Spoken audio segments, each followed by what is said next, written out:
What's up, podcast? Welcome to episode 19. Whoa, we are nearing the end of the first season of this podcast, and I want to thank everyone that has listened thus far. I really appreciate it, and I think the show has grown so much. So I think I'm going to cap season 1 at 20 episodes, and then we'll come back and do season 2 and see what happens. See if we change up the format, keep it the same, more guests, different topics as requested by you guys. But I really want to jump into this topic because it's something that I've been thinking about for probably the last 2 weeks, maybe more. I think it's always been on my mind, but, really putting real thought into this because I know so many people that are in this position right now where, of course, COVID and the pandemic happened, and it still is going. And God knows, they say we have a vaccine or we have 3 different options for vaccines, but I haven't really seen, no one really knows the timeline. No one really knows, they have to be stored at this temperature or they have to be stored at this temperature and how the heck this is going to happen. Now you have to take 2 in a row. It's a lot of information. I know a lot of people are getting that, COVID fatigue, and everyone's sick of hearing about COVID, and I understand. And at least in New York City, it's getting so much worse. Numbers are going up, but because of the election and the media covering all this craziness going on, we forget because it's not right in front of your face. They say COVID 2 times instead of saying it 7 times in a minute. So it's a lot going on. But the reason for this podcast is for those people out there that are like, man, I have run out of money or I am so low on funds. I cannot afford to do all this fancy stuff that you see online, like all these award shows doing these great virtual performances and these beautiful backgrounds and all, playing with these musicians that are elsewhere or in person. And it costs money to do that. And I can't do all this fancy stuff, or I don't have enough money to record an album. How do I even record something right now in the midst of a pandemic? How do I even put out a single? What do I do? Because I don't know where to go and I'm feeling discouraged. I think that is very prevalent right now, at least in my talks with my peers and my colleagues. And I felt that kind of oppressive sadness too. And I think it ranges, it doesn't just have to be music. It could be any kind of artist.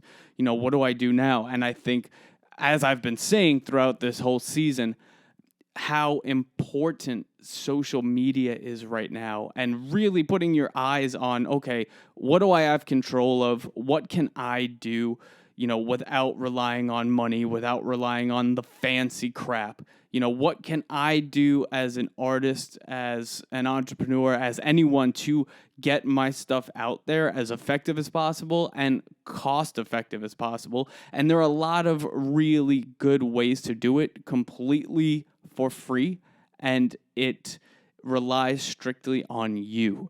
Now we can get into, and we will get into, this whole idea of organic reach versus paid reach and how oversaturated a lot of these platforms are, where you can't get organic reach much anymore, which I've also been reading up on, where the most organic reach right now is LinkedIn and TikTok, which kind of throws us for a loop because, whoa, who thought of posting art on LinkedIn? But there are plenty of ways to do it. So let's jump into this idea. Disclaimer, though, this is one man's opinion. This is just what I believe.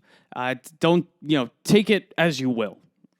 And my first thing that I need to say out front as a blanket statement: stop being fancy. There's no need to be fancy. There's no need to have the nicest things, the most epic microphone, the best studio set up in your house, especially because I know it's expensive. And there are ways and there are companies like Behringer has an audio interface that's pretty affordable. I have a Native Instruments audio interface that's really affordable. But you don't need to be fancy. You don't have to have a audio interface with 27 inputs. Currently I have 2. And it works just fine. Don't be fancy. You don't have to do all this, crazy stuff. You don't have to put out videos of you doing a cover or doing, a version of your song acoustic. That is super fancy. You don't need 1,000 different camera angles. Me personally, when I'm at home and I'm doing these quarantine sessions that I put out, I film it on my iPhone. And that is remarkably good. That I'm kind of really surprised how good the camera is. So I record the video on my camera and I do a one take I have a keyboard that I plug into Logic Pro and use it as a MIDI controller, and I take my audio right into my interface, record them both at the same time, and bam, you have a take. I think that getting quality content out and authentically, you don't have to put a million, pitch corrections on it or whatever it may be. Just getting out quality, good content in a time like this is super important. I think it helps stay relevant. I think it helps your creative flow keep going. You get better. It's like practicing. At each kind of thing you do, you always get better. And it doesn't have to be fancy. If you have old footage that you want to use and have some B-roll and put it in, great. But it doesn't have to be, the best looking video of the year, Grammy Award winning video. It just has to be you. It has to be authentic, and it has to get the idea across. Hey, this is me. This is what I sound like. This is how I'm expressing myself. And again, it can be a cover of someone else's if you don't want to do, your own stuff. Or maybe you do your own stuff that is an acoustic version of this really hype song that you put out or, you're working on. And it doesn't have to be complete. It's almost like a video diary.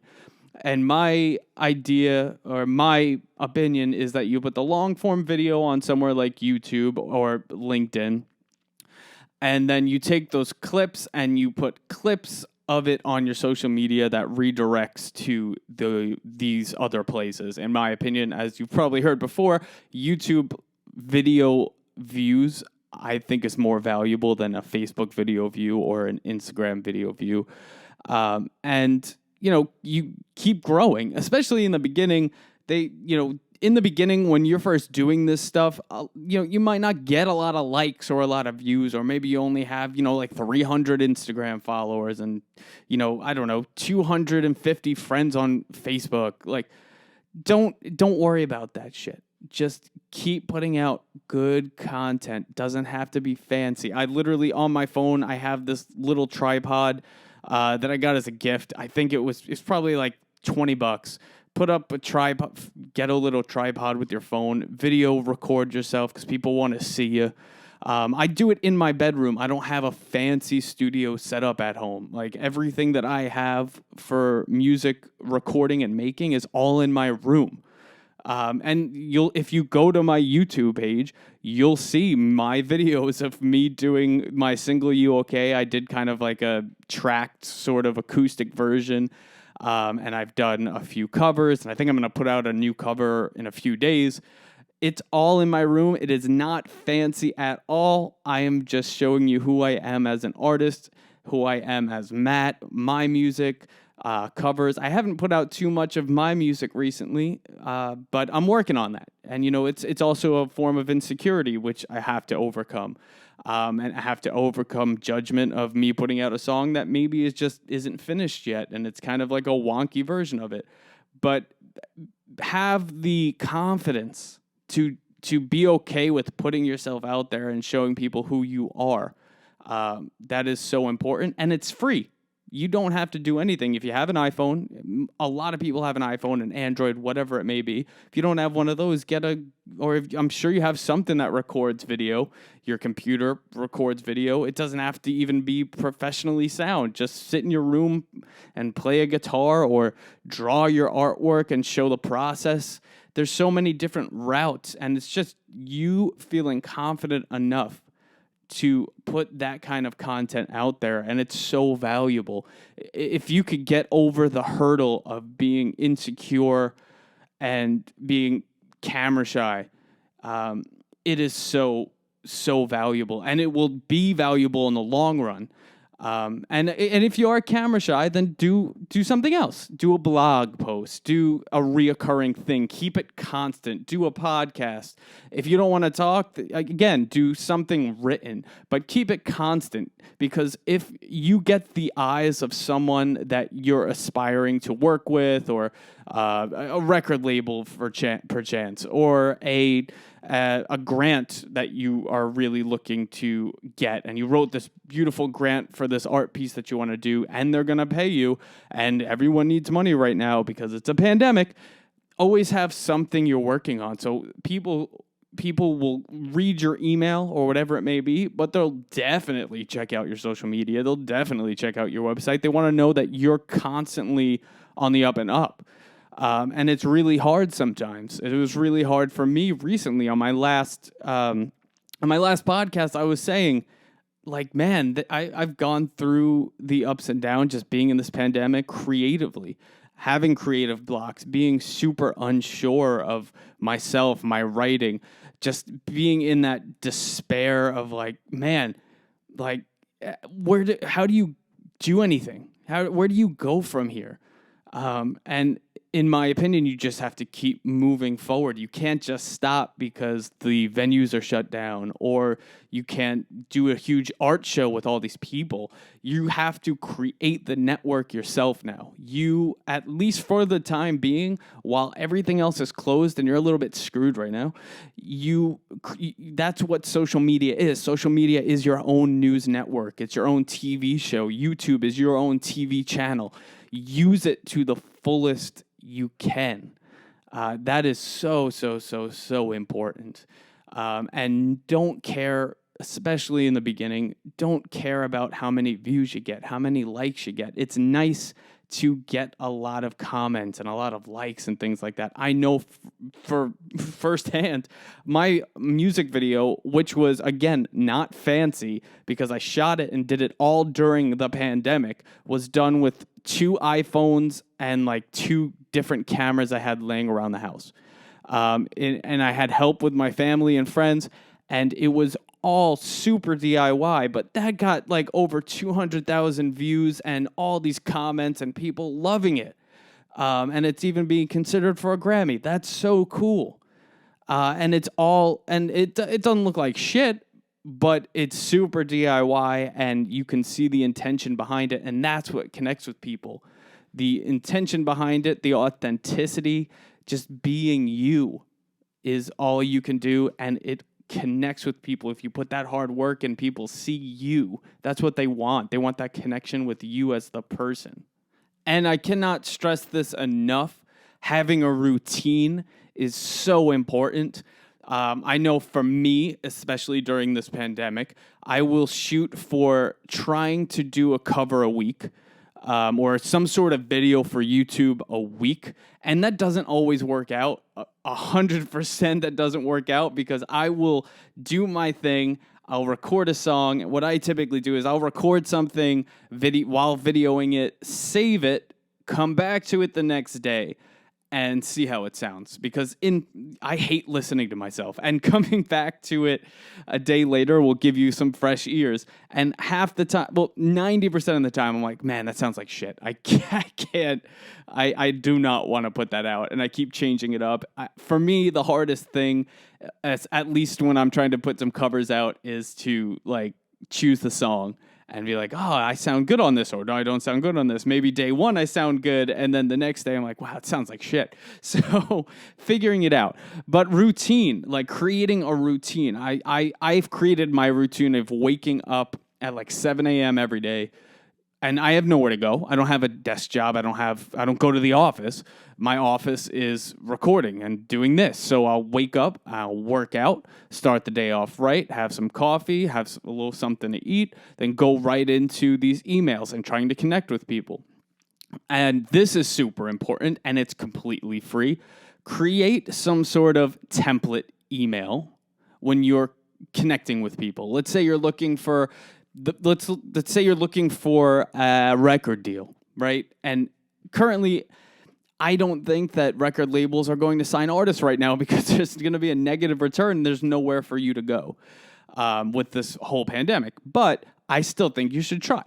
So when you're drafting these emails, you have an idea of what you're going to do and what you're going to say, but you need to target each individual record label, person, whatever you're trying to accomplish, that job. It's like catering your resume to a job. When you're reaching out to someone, make sure you've done all your research, looking at their website, looking at the artists that they have or the artists that they represent and how you would align with them, and put that in the body of your email. What I found the most effective, especially when I'm reaching out to different producers with all the film stuff and the TV stuff, is to have a pretty brief introduction email, which kind of acts as my cover letter. And I have a portfolio page of all the film work I've done, and it tells you a little bit about Monroe and, you know, the Justin Timberlake stuff and all the stuff that I've produced and things like that, but really focuses on the job at hand. So if I'm talking to a director that he might want me to score his film, I have that email sort of template, but I cater it to the job, cater it to the director, say, hey, I really love the work you did on this film, and I love the creative direction you did here. I can do this. I would love to be a part of your film. Please check out my reel or my sample page. Here's the link. That's it. You know, you can give a little bit of backstory. I like to say that I went to the New School for Jazz and Contemporary Music. I've been on a bunch of tours. You know, I love your stuff. Not too much about me, but just enough so you get like an idea. All right, so how do I structure my day? Again, going back to routine. A little bit of a workout in the morning. Start the day off right, feel good.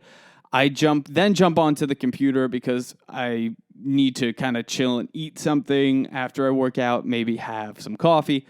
And then I'll start sending my reach out emails. Ryan Serhant, the guy from $1 Million Listing, he said he structures his day with finder, keeper, doer.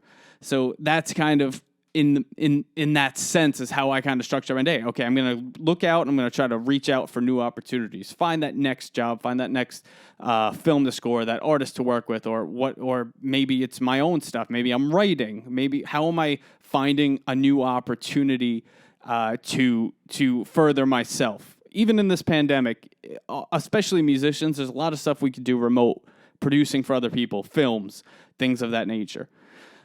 Keeper, what am I working on that I need to expand upon? So let me, work on this film that I'm, currently working on. What is the work that I have that I can do now? What am I getting paid to do now?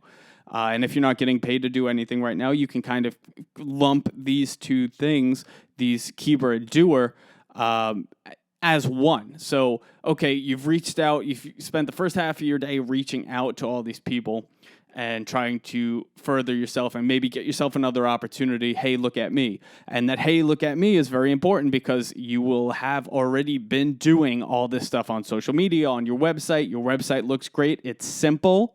It doesn't have to be crazy. Again, don't get fancy. Do a good job and do it authentically. And so now you're doing, right? Your keeper and doing, let's say, is together, right? Because let's say you don't have any gigs right now and you don't have something you're working on.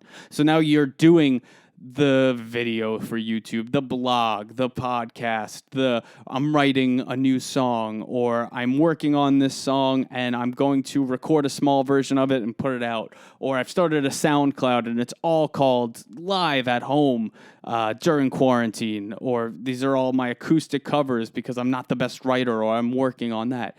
Those are the things that you should be doing. So you're reaching out for new opportunities, but you're also getting better at yours. Maybe you're learning something. When I started this whole quarantine process, it was right around the time when I was diving into doing films. I have learned so much about writing for film and the technical side of it with Logic. If you have a friend that can help you out, awesome. If not, there's so much online. Google that shit. look on YouTube, and there are so many tutorial videos. And beware, some people are maybe not the best, or might not give you the best information. But there's so much shit that you can learn. Just learn something. Learn something new. If you get stuck writing, okay, cool. Put the writing aside. Okay, I want to get better at doing this. Figure that out. It's that simple. And do I do that shit every day? Yes, I do that shit every day. Do you need a day off? 100%. You need days to just kind of chill, because if you don't give yourself the space to just relax, then you will never come back fresh, especially to those creative things.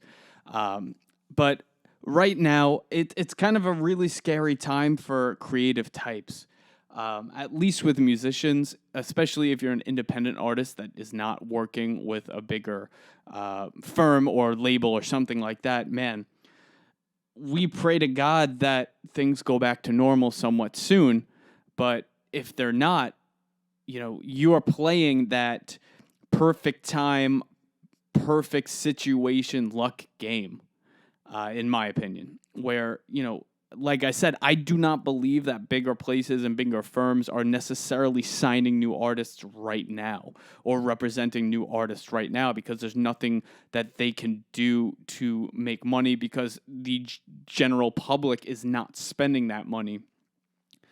And we can go into the whole stimulus and how pissed off I am that we don't have more stimulus, but there's no upside for them necessarily right now.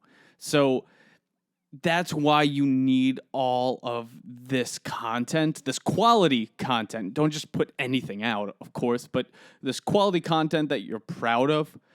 So then when you do get those eyes and things start shifting back to some sort of normalcy, especially in the artist community, you have something going on, and despite, having those days where you do feel down, because 100% I've been there, and I was there recently, and it ebbs and flows. Those can be your days where you kind of just say, okay, cool, let me just take a break. Let me regather myself. Let me just breathe a minute. Everything's going to be fine. Everything's going to be okay. I was okay before this. I'm going to be okay now, and I'm going to be okay after this. Everything is going to be fine, but take advantage of this time. And it's daunting and it's scary, because especially when you don't have income, or you just have very, very limited income, it's super scary. And you feel like you're trapped sometimes. But there are so many ways that you can further yourself and potentially find another opportunity and find other gigs that you use your skill set just in a different way, and during this time you can make money. Or maybe you do that and you pivot yourself a little bit and you find something that you really love. Like, what if you're doing online lessons and you realize, oh man, I love teaching. That is awesome. You can find all these untapped skill sets. Now, jumping back to this idea, because I just wanted to touch on this real quick. I was always skeptical myself of especially LinkedIn. Like, how the hell, as an artist, am I going to use LinkedIn?